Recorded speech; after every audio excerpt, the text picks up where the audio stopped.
Alors, on va faire une étude en 3 dimensions de la déformée de notre vilebrequin. Alors, étant donné qu'on est limité en nombre de nœuds, on va essayer de jouer sur l'ensemble des symétries qu'on peut avoir. Alors, quel genre de symétrie on a? Mais déjà, on va faire l'étude sur une seule travée plutôt que plusieurs, en supposant que on analyse là dans la situation la plus contrainte. Là, on a une symétrie, puisque la face de gauche ou la face de droite, normalement, ont les mêmes formes. Ce qui veut dire qu'ici, on va déjà réduire un petit peu notre travée. Donc toute la moitié ici qui est à gauche a été supprimée. Je n'ai gardé donc que la partie à droite, la flasque, un demi-maneton, et j'ai également un tourillon. Alors le tourillon, j'ai gardé sa longueur complète, et ensuite, le fait d'avoir simplifié ça, je vais devoir maintenant définir des conditions limites qui se rapprochent de la réalité. Alors, qu'est-ce qui se passe dans la réalité quand on va appliquer sur le maneton une pression, principalement sur le sommet? Eh bien, le maneton va fléchir. Donc, si cette pression est répartie sur toute la longueur de notre maneton, normalement, elle va fléchir de manière symétrique. Donc, j'ai un effort qui est aussi symétrique, tout comme la travée, et j'ai une déformée qui va également être symétrique. Donc, en principe, les comportements à l'intérieur vont être aussi symétriques. Il ne peut pas en être autrement. Et donc on va jouer sur cela. C'est pour ça que j'ai divisé déjà en deux ma travée. Et en plus de ça, je vais diviser en deux l'effort appliqué au sommet. Et je vais regarder comment se comporte mon vilebrequin. Alors ici, je vais vous montrer une petite illustration pour bien prouver que si vous définissez bien les conditions limites, aussi de fixation, eh bien tout va se comporter convenablement. Qu'est-ce qui va se passer dans la vraie travée lorsque la flexion va se faire sur la partie supérieure? Normalement, si tout est symétrique, le milieu de notre maneton va rester au milieu et va rester sur un plan vertical. Donc, je vais dans les conditions limites faire en sorte que dans les degrés de liberté, il n'y ait qu'une possibilité, c'est un glissement suivant ce plan vertical. De la même manière, pour mon tourillon, qu'est-ce qui va se passer avec ce tourillon? Il est dans un palier lisse et donc il va glisser. Mais glisser dans quelle direction? Cette fois-ci, il va glisser horizontalement. Donc je vais imposer dans les conditions limites que la seule liberté qu'il ait, c'est de glisser horizontalement. Et si je définis ça correctement, en principe, ça fonctionne. Donc voilà une illustration sur un modèle donc simplifié comme on l'a construit, avec donc un maillage très simplifié aussi. Mais ça vous permet au moins de voir comment les contraintes se distribuent dans le vilebrequin. Je vais mettre en route. Voilà, vous voyez que quand on applique l'effort progressivement, on voit comment la contrainte se distribue dans notre vilebrequin. Et vous remarquez tout de suite qu'il y a des parties de vilebrequin qui ne subissent en réalité que très peu de contraintes par rapport à d'autres. L'effort essaye de passer évidemment depuis le point où l'effort est appliqué jusqu'au point où il y a la fixation, c'est-à-dire sur le tourillon. Voilà. Ça, c'est une première type de simplification. Alors avec ça, normalement, on a encore trop de nœuds. Et donc, il y a une autre symétrie à laquelle vous ne pensez peut-être pas et qu'on peut également imposer. Donc je vais arrêter mon système, voilà, et je vais le tourner un petit peu. Vous allez être très surpris, j'ai en fait coupé encore ma travée en deux. Qu'est-ce que j'ai fait exactement? Eh bien, je n'ai pris qu'une moitié de la moitié de travée.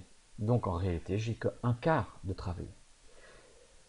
Ce ne sera correct dans l'analyse qu'à condition que là aussi, je me dis, tiens, oui, j'ai une symétrie dans l'effort, j'ai une symétrie dans la forme, et je vais donc avoir forcément une symétrie dans les déformés et dans les distributions des contraintes. Et qu'est-ce que j'ai donc fait? Eh bien, sur la surface de coupure qui est ici, j'ai été mettre aussi des degrés de liberté. Et sur ces degrés de liberté, j'ai fait en sorte que tout mouvement est possible uniquement dans la direction autorisée. Il ne peut glisser que sur le plan. Donc ce plan, normalement, si l'effort est bien symétrique, ne va pas partir vers la gauche, vers la droite. Il ne peut que glisser sur ce plan-là. Et donc j'ai demandé que dans les degrés de liberté, ça glisse possiblement dans le sens des Y ou dans le sens des Z. Donc j'ai laissé ces 2 degrés de liberté pour que le glissement puisse se faire.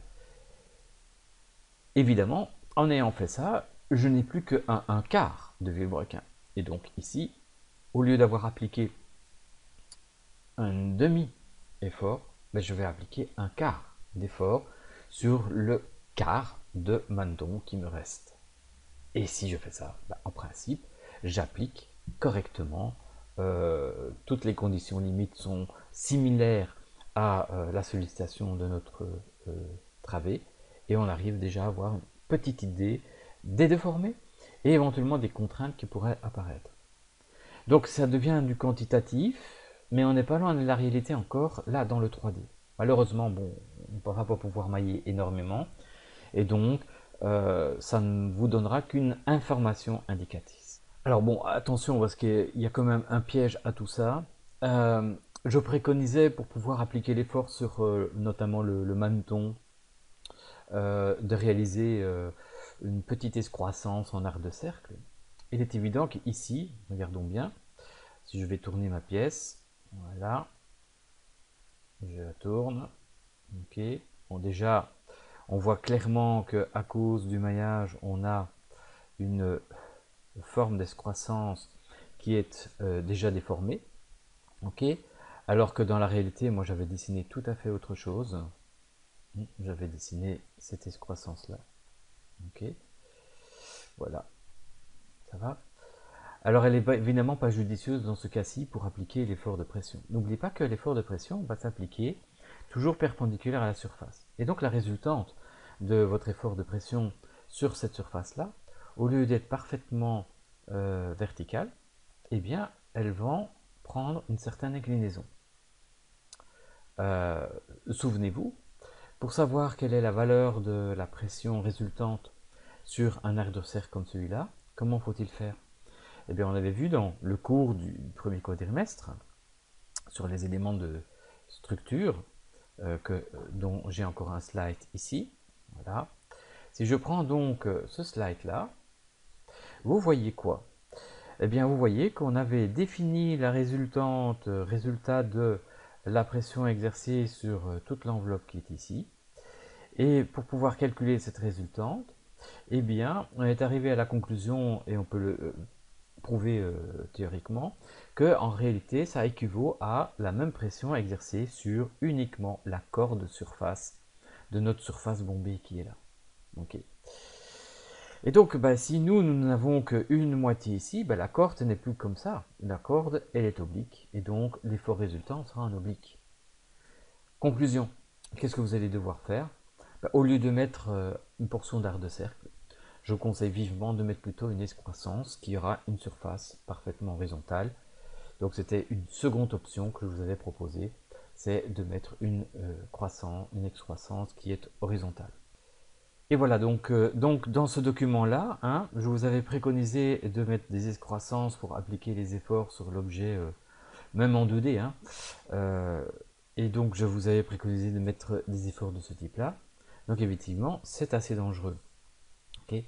Et donc, au lieu de mettre des efforts de ce type-là, essayez plutôt de mettre une excroissance qui soit plutôt droite, comme celle-ci. Voilà, normalement avec ça, ben, vous allez déjà pouvoir faire une première étude en 3 dimensions qualitative